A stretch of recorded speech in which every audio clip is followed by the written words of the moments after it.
Good morning. Welcome to today's video. We're in central London and today we're doing a photo shoot for this flashy jacket. We're not allowed to mess around, we've got to work hard. Pimp My Ice. What? There's a shop called Pimp My Ice. I've never seen that before. It's a great name. Ice cream. Should we just go there instead?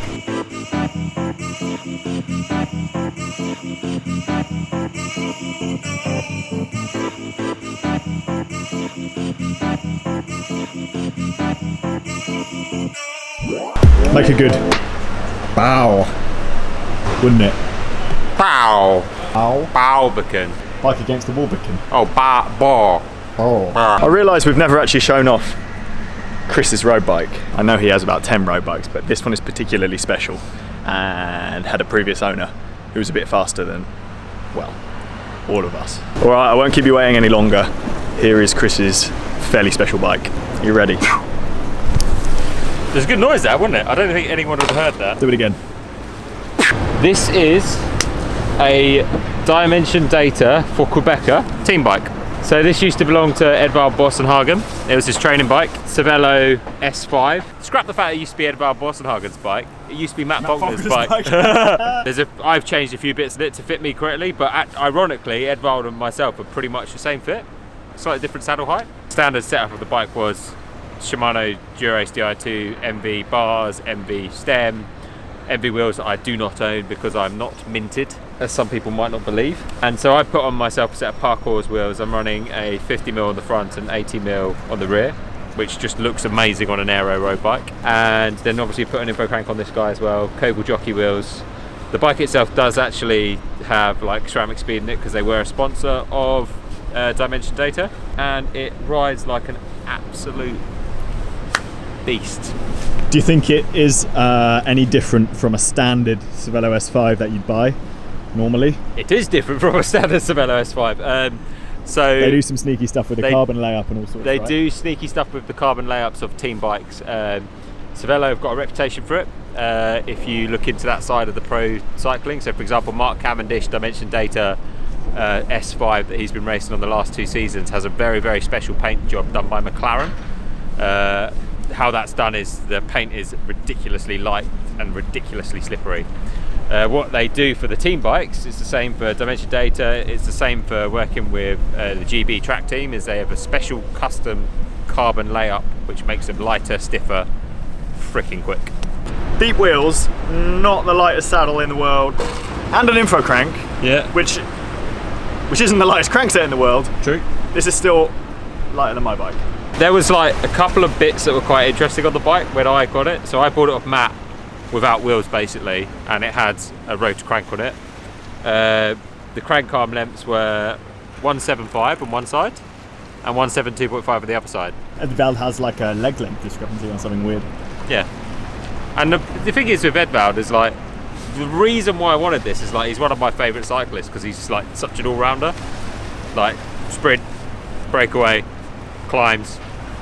He's like a, you know, and he's a really nice guy.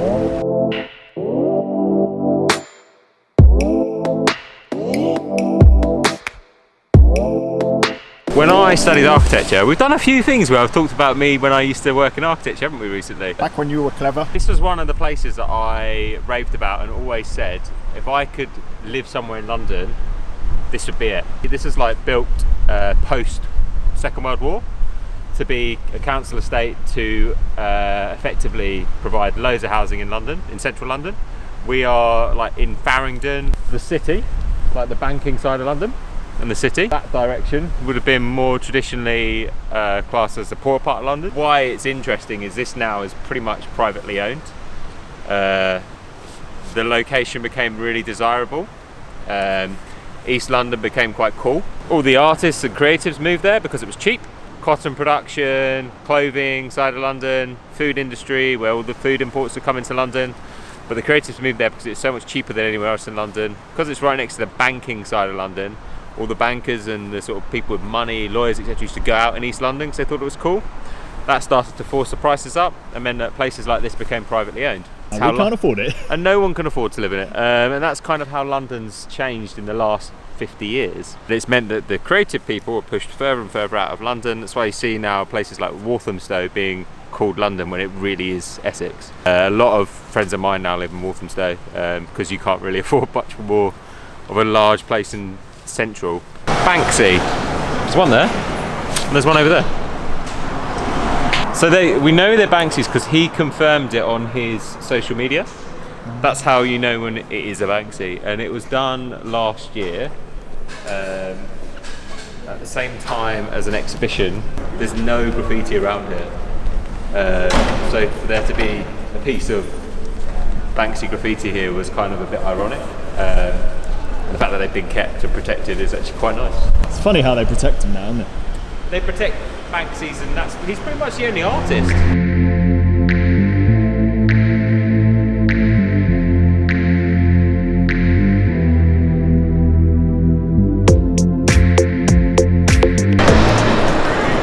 You crashed. I slotted. You crashed, man. I slotted. How are you, bud? Got me a little skin suit right here, haven't I? Very long hair for a barber. Yeah, I mean, the problem is, Francis, is being a barber and being a good barber means that it's really hard to get a haircut because you only really like your own work. Have you ever tried using a mirror? No, I can cut my own hair. You can't. I can. You can? Yeah, I can cut my own hair. So why don't you? Because this is now getting a little bit more technical. Like, I want a nice little taper on the back. I'm not sure that I've got that capability. There's no more ways of me sticking stuff on me. If I'd had this when I was racing Red Hook, no broken arms whatsoever. Jake and his little Neil. Little Jake. Jake Neil. Yeah. Yeah. Little Oh, is Jake. that skin suit that's going to fit him instead of the baggy one? Yeah. So this is. Have you ever seen a baby grow? Yeah. Yes. We basically turned a skin suit into a baby grow for Jake. Because he's so small. Yeah. No, everyone's probably wondering who London Barber is. London Barber. Hi. So cool because he's a barber. Just over there. And we're pretty much in London. If you look behind, you can tell what we're behind by. Francis was just freaking out about me having hair on me and how he would feel. And I was just about to explain to Chris Allride and Francis CADE that the strangest place I've ever found somebody else's hair was when I was flossing and somebody else's hair was trapped in between my two back teeth. What? Yeah, Back teeth? back teeth. On your left side? On my left side, but specifically on my left side. And it's not the only time I found it. On a number of occasions I've flossed and other people's hair have been in between my teeth. On that disgusting note, Let's get the Jeff out of here.